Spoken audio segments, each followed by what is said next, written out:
December by Anna Dittmann in 40 by 30 cm rounds, special treatment.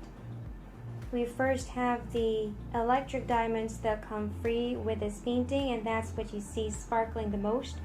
We have placed it in this treatment, in this type of treatment, in the background. These are electric diamonds over there.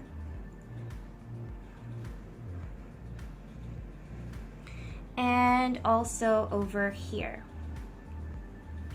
So for the free electric diamonds, you can choose to place them over there, or you can place them on the lightest part of the flowers. But in this case, because a special treatment in addition to the free electric diamonds was requested, we have placed it in the background. So to start off the special treatment for version 1, we have snow pearls that have been sprinkled on the lightest areas of the white petals.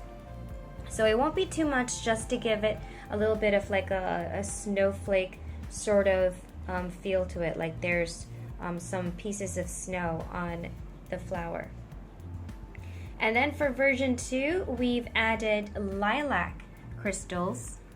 These are the lilac crystals. They're a very, very translucent purple. And we've got some more lilac over here. These are lilac. So they're almost kind of like clear, but they're actually a very pale purple color.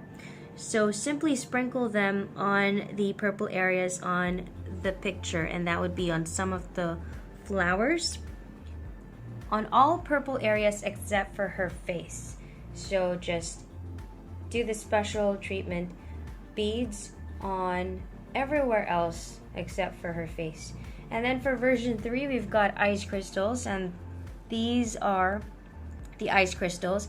And for this particular treatment, what we've done is we have simply followed the snowflake pattern and replace the regular beads that you get, which is like a light blue color, with the ice crystals to give it this look. So once again, this is a suggestion. There are about hundreds of different ways that you can conduct your special treatment, and that's the greatest thing about these things, is that they can always look completely different from how another person have done theirs, since we all think differently. So you can choose to follow this exact same look, or you can alter it a bit once you do have the painting and kind of go with the flow of your creativity.